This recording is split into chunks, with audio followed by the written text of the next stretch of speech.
We decided to do a search and rescue electric vertical takeoff and landing aircraft.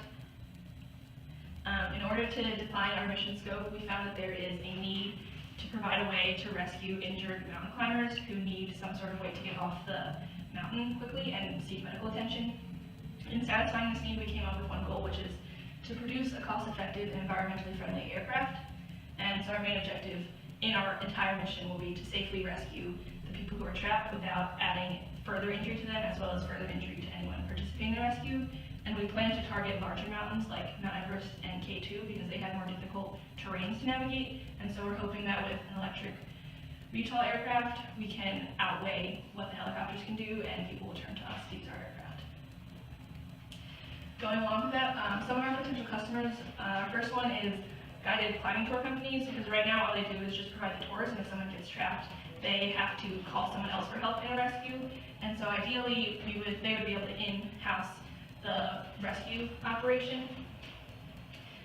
Because we don't have a pilot, they would only need to hire someone who's medically qualified to fly the plane, and this way it might be cheaper for them to just pay for the aircraft and then pay for the medical rescuer rather than trying to outsource the rescue operation. There are also a lot of rescue teams that are around the areas and mountains that help in rescue operations that would like a cheaper aircraft.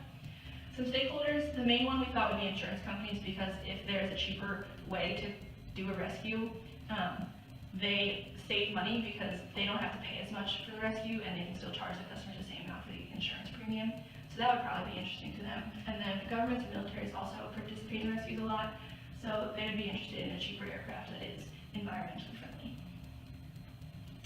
So here's how we set up our top level customer requirements. We had 6 main ones. The first one was that it just needs to be capable of carrying 2 passengers and medical equipment. 1 passenger will be the injured climber, and the other passenger will be the rescue worker.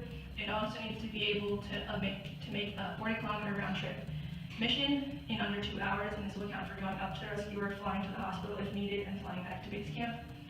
Our customers don't want the aircraft to fall out of the sky, so they want some sort of backup power in case something goes wrong with the main power source. The vehicle should be able to account for weather and terrain. There is still 1 passenger going up with the aircraft, so even though it is autonomously controlled, we can't send them up in a hailstorm where they have a chance of dying. The vehicle must use autonomous control, that way the customers don't need to employ pilots.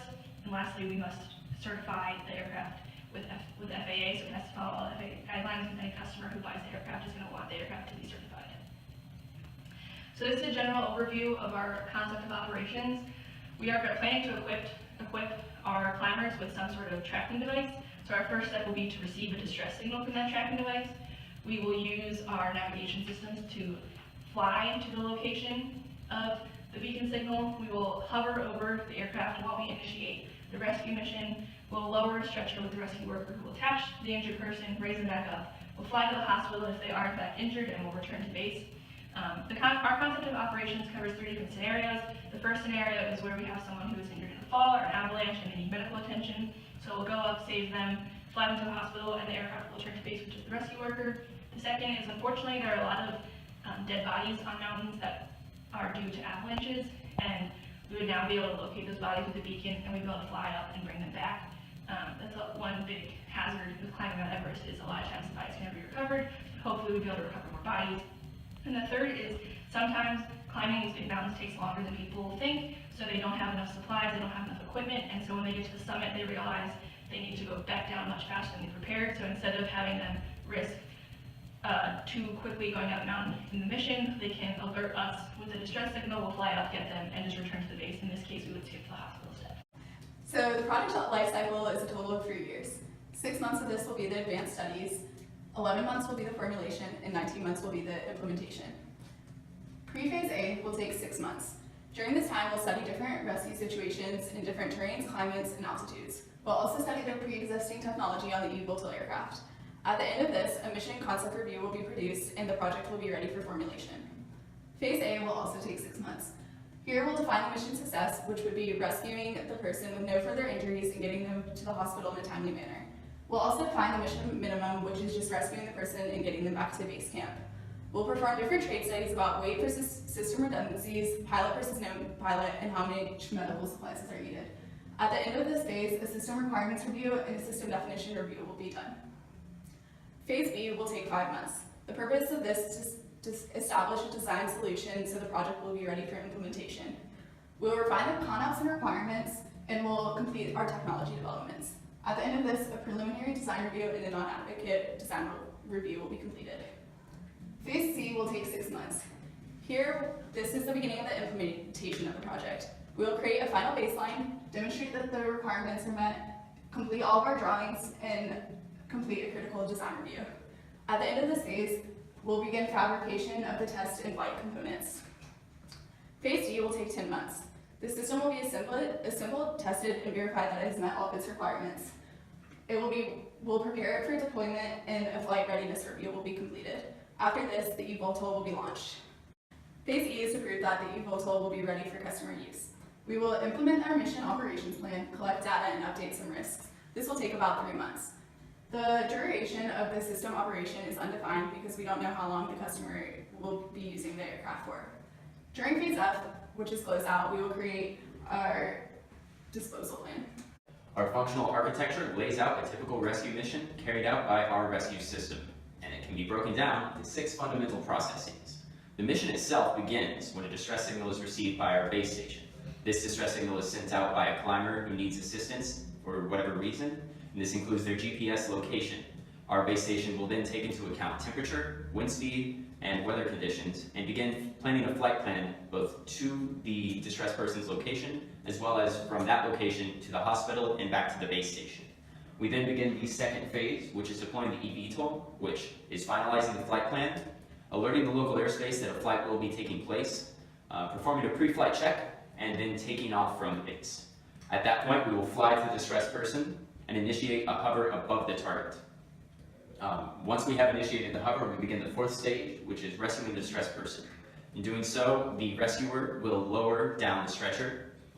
They will secure the distressed person to the stretcher, and both the rescuer and the distressed person will be lifted back up into the aircraft. Once they are both in the aircraft, the rescuer will secure the distressed person so that they are secure in the aircraft, and they will evaluate their medical condition. Once their medical condition has been evaluated, if it's determined they need to go to a hospital, the rescuer will alert the hospital of the distressed person's condition and let them know that the rescuer is en route. At that point, we start our 5th stage, which is flying to the hospital. Once the hospital has been informed, we will fly to the hospital, land at a designated helicopter pad, and unload the distressed person to hospital staff. At that point, we will initiate our 6th stage, which is returning back to base. It's important to note that if the distressed person does not need medical attention, we will actually transition from stage 4 directly to stage 6, bypassing the need to travel to the hospital. In returning to the base station, we will take off and use the predetermined flight plan to return to the base, land on the charging pad, and begin charging again.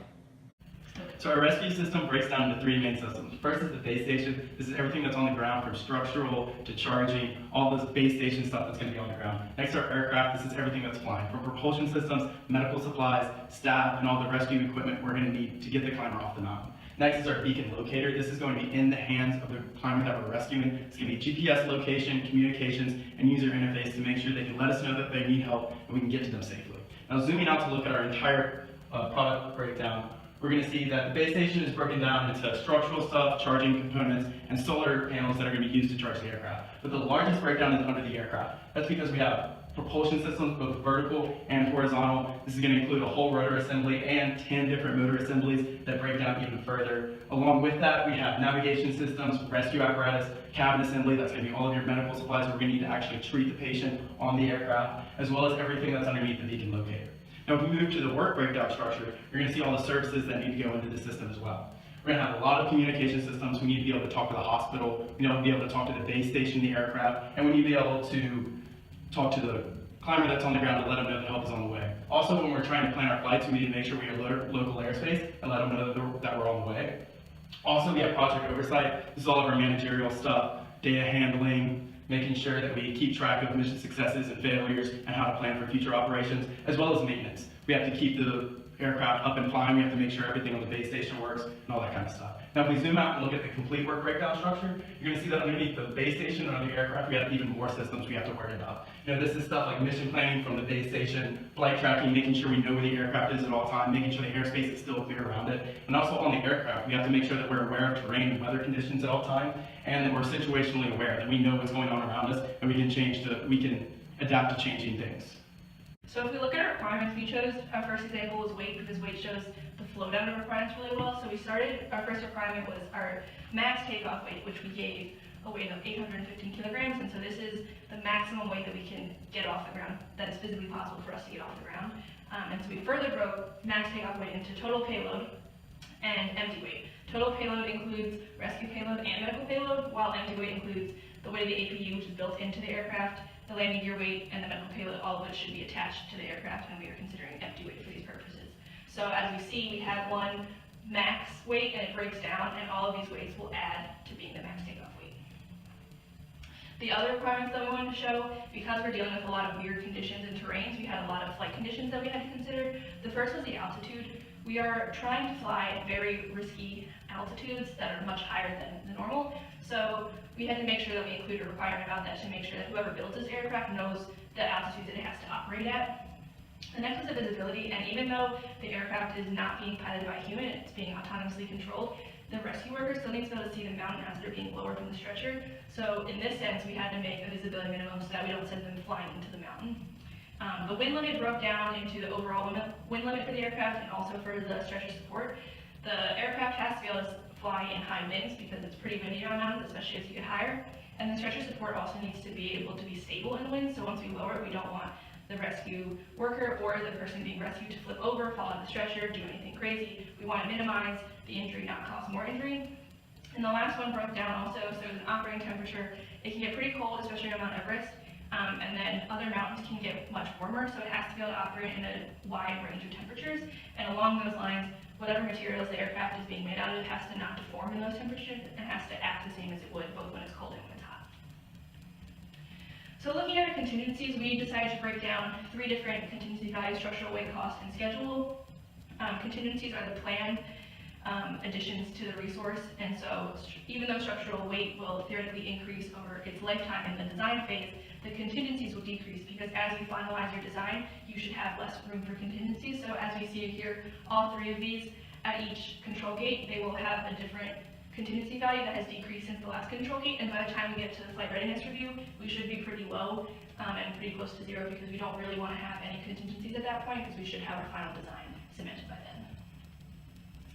So we further broke down maximum structural weight into margin and contingency values. So our max structural weight requirement that we made was 600 kilograms, and so we set that at our max possible. We can't go over that because when we go over that, we start to see bad effects on max takeoff weight, and there's a possibility that we wouldn't be able to get off the ground. So with that knowledge, we want to set our current best estimate to be lower than our max possible value.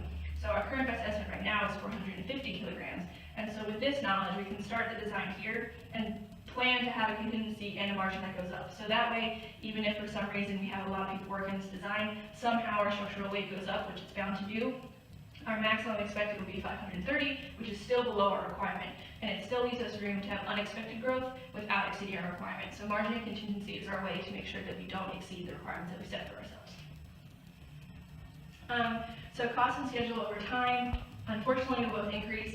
Even though we have a lot of great minds working on this project, our initial design is bound to change, and that means our cost estimates are bound to change, and we'll experience delays. We could experience delays in planning, in part fabrication, in testing. We don't exactly know where the biggest delays are going to be, and we don't know where the biggest change in costs are going to be. And so both of these values are expected to trend upwards. So even if we have our initial cost and schedule, unfortunately, they will both increase due to unforeseen circumstances.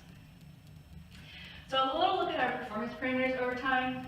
So just to set the stage, we are assuming that we're going to provide enough vertical thrust and power to move the aircraft even if it's at its max structural weight. So if that is our plan, we are not going to change our power and thrust very much. We're going to give the requirements to the propulsion group, and they're going to come back to us with a number, and that number will stay relatively the same during the design phase. And as you can see, these 2 lines stay above the max structural weight requirement, so that way we can always provide enough vertical thrust no matter what our structural weight is.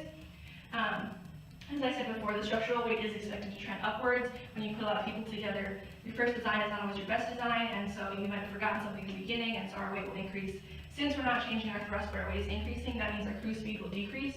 So we're going to plan to have it much higher than our minimum cruise speed. That way we leave room for it to fall due to weight increase, but we still remain above our minimum cruise speed.